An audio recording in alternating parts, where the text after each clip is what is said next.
Então, vamos lá, pessoal. Essa planilha aqui, ela vai trazer a informação exata do que vale a pena, do que não vale a pena no caso de vocês. Vocês vão perceber que não é tão óbvio assim. Definitivamente não é óbvio e foram várias as surpresas que eu tive com o desenvolvimento dessa planilha. Basicamente, tu vai definir o valor do imóvel que tu deseja comprar, o valor da entrada que tu deseja entregar na compra desse imóvel e ele vai te retornar o valor financiado. Tu vai estipular uma TR. Todo tipo de financiamento que tu for simular na internet nunca vai mencionar, eles só vão mencionar a TR e nunca vão colocar um valor estipulado. 0,66% é a média daí dos últimos anos, tá, pessoal? A taxa de juros, geralmente a taxa de juros é o ponto onde as pessoas mais se preocupam. Vocês vão perceber que talvez esse não seja o maior ponto de atenção na hora de avaliar as opções de moradia. Aqui eu coloquei 10,5% ao ano porque é a taxa que está sendo negociada atualmente no mercado. 420 meses, que são os 35 anos, que é o limite que tu pode financiar o imóvel. Aqui eu coloquei 3% de TBI, muda de cidade para cidade, muda de estado para estado. Aqui eu coloquei um valor que é mais ou menos o que tu encontra aí na maior parte das cidades. E a corretagem do imóvel, coloquei 3%, porque de forma geral são 6% que os corretores cobram. Geralmente é justo a gente fazer 3% para o comprador, 3% para o vendedor. Isso é algo mais justo. Aqui tu vai colocar, porque lembra que a gente vai comparar, financiar, comprar o imóvel com um aluguel? Aqui tu tem que colocar qual é a taxa de aluguel que tu te interessa. Então eu botei aqui 0,48, mas poderia ser 0,5. Se fosse 0,5, eu teria aqui que um imóvel de 500 mil teria um aluguel de 2.500. Se o meu aluguel é mais barato que isso, eu posso reduzir, posso colocar ali 0,48 de 2.500, cai para 2.400. Aqui vocês vão ter um ponto de atenção, vocês vão perceber que R$100 no valor do aluguel faz muita diferença no longo prazo. O IPCA estipulado aqui eu coloquei como 5% ao ano, é uma média, é algo justo. Aqui uma depreciação do imóvel, quem for comprar o imóvel vai sofrer com a depreciação ou vai gastar com a manutenção. Coloquei aqui 1%, ok, pessoal? Aqui tem o retorno dos custos de TBI e corretagem, e aqui tem o valor investido. Se de um lado tu tem uma pessoa que vai comprar e vai ter que dar uma entrada, pagar ITBI e corretagem, do outro lado tem uma pessoa que não vai ter esses custos e vai investir esse dinheiro, para ser honesta, para ser justa a comparação. Então, se a pessoa vai dar 200 mil de entrada e tem mais 30 mil de TBI e corretagem, a soma dos dois vai ser o que a pessoa que vai morar de aluguel vai poder investir. Então, 230 mil reais. Aqui tu indica uma taxa de retorno. Aquela pessoa que está investindo, ela tem que investir de acordo e com algum retorno. 13% ao ano foi a taxa estipulada aqui por mim, taxa nominal, tá, pessoal? E é algo bem plausível, é algo que a gente encontra com frequência no mercado. E aqui ela automaticamente vai colocar um imposto de renda de 15% e nos dá um retorno líquido ali de um pouco mais de 11% ao ano. Todas as informações que a gente colocar aqui, ela vai preencher automaticamente essa tabela aqui. Nessa tabela aqui, pessoal, tu tem duas pessoas, vamos dizer assim, imagina dois gêmeos. Um deles é o verde, o outro é o azul. Enquanto a gente tem uma pessoa que está comprando um imóvel de 500 mil, a gente tem, e não está investindo nada, porque está dando essa entrada, né? Então aqui os 202 mil, né? Os 200 mil. Tem uma outra pessoa que está investindo esses 230. Lembra que ele gastou 30 mil com custos e os outros 200 foram guardados, foram incrementados no imóvel. Então, enquanto o azul investe 230, o comprador do imóvel coloca esses 200 mil no imóvel, tá? E aqui vai ter a prestação.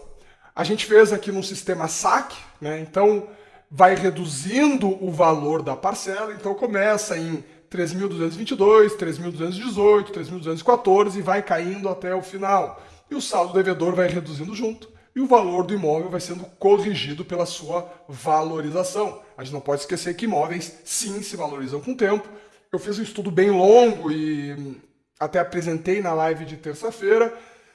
O estudo nos dá muitos indícios de que os imóveis valorizam de acordo com a inflação, então o imóvel vai sendo corrigido pela inflação e o patrimônio da pessoa vai aumentando. Numa comparação rápida, quem está de aluguel vai pagar 2.400 e tu nota que o aluguel sim vai aumentando, porque os aluguéis são reajustados também.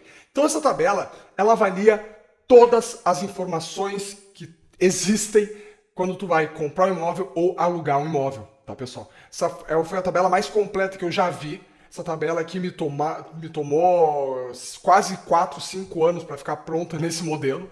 Eu tinha feito em 2020 uma versão bem mais simplificada e eu fui aprimorando ela.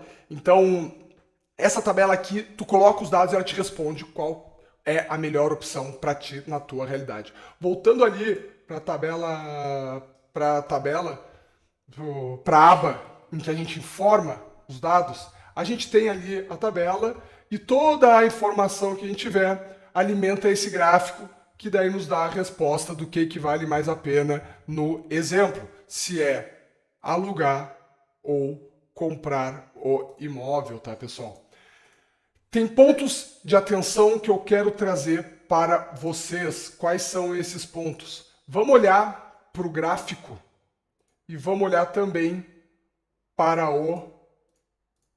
as informações que a gente vai dar, tá? No imóvel de 500 mil, e é aqui que eu digo que vocês já vão sair com algo em torno de 18 mil reais guardado no bolso. A gente muitas vezes bate muito e presta muita atenção em qual é a taxa de juros que eu estou pagando no meu financiamento, aperta aqui, aperta lá, corre aqui, corre lá, e a gente fica estressando, procurando opção mais barata, sempre focado em tentar reduzir a nossa taxa de juros.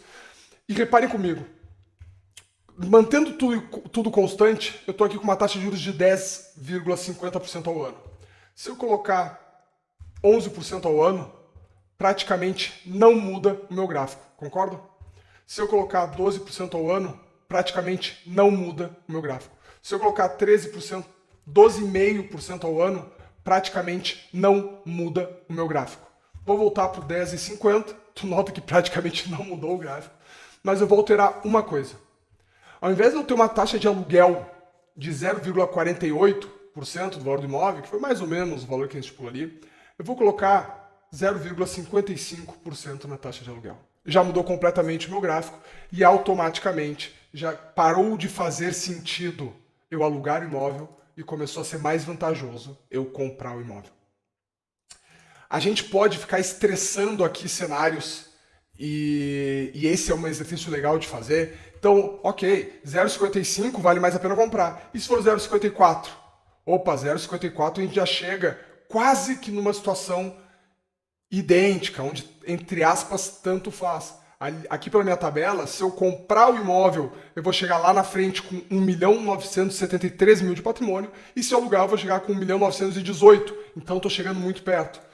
Se eu, ao invés disso, conseguir alugar ele por 0,50, né, que daria um aluguel de 2.500, agora já está valendo muito a pena eu alugar. O meu retorno, ao invés de ser 1.918 que tinha dado, salta para 3.330. O que chama isso de atenção e o que faz a gente saltar os olhos?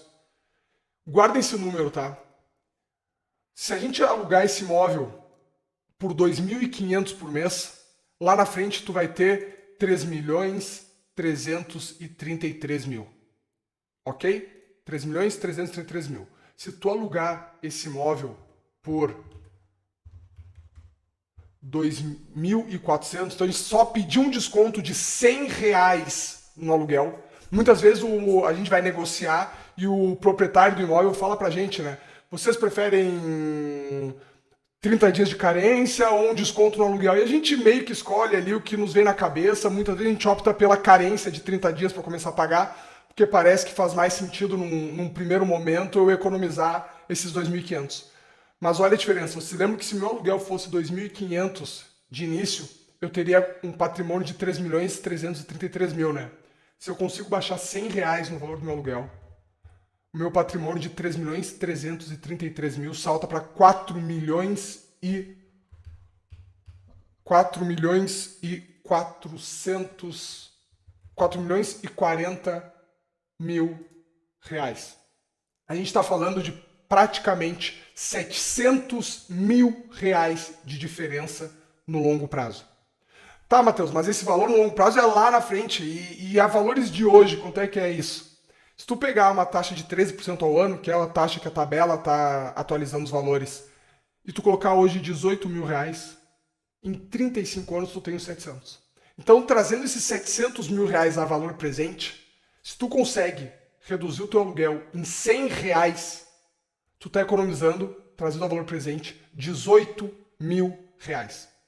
Eu jamais esperei que o retorno da tabela fosse esse, tá? Eu também ficava muito preso na taxa de juros, eu ficava muito preso no quanto eu ia ganhar com os meus investimentos, eu esquecia o quanto é que eu vou pagar de aluguel. E no final das contas, essa tabela mostra que o que mais varia, se vale a pena ou não alugar ou comprar um imóvel, é o quanto tu tá pagando de aluguel. Primeira coisa, quando alguém te perguntar sobre eu tô pensando se eu vou comprar um imóvel, se eu vou alugar, a primeira coisa que você tem que pensar é quanto é que tá pagando de aluguel e ver qual é o percentual do imóvel que tu tá pagando.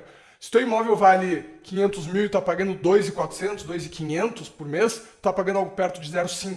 Tu não tá pagando um aluguel barato. Se tu tá pagando menos de 0,45, tu tá pagando um aluguel barato. Se a gente altera a taxa de retorno de 13 para 11,5, por exemplo, existe também uma diferença significativa.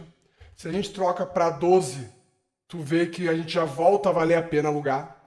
Então, basicamente, a gente tem que pensar na taxa de retorno, que de fato é algo que a gente controla, né? Se a gente estudar, se a gente ir atrás, se a gente pesquisar, a gente vai aprender sobre investimentos, a gente vai melhorar os nossos retornos. E a taxa do aluguel, quanto eu estou pagando de aluguel, é um negócio que a gente tem que sentar a bunda e negociar. Porque essas duas coisas são as coisas que a gente mais consegue controlar, que a gente mais consegue negociar, que a gente mais consegue ir atrás, e a gente só fica olhando para a taxa de juros, que na prática o que depende mesmo é do Estado, do governo. Se o governo está praticando taxas maiores, a taxa sobe. Se o governo está praticando taxas menores, a taxa cai. Então a gente não tem muito controle sobre isso. A gente tem controle sobre o quanto a gente está pagando de aluguel e quanto está rendendo o nosso dinheiro. E é sobre isso que a gente tem que se debruçar.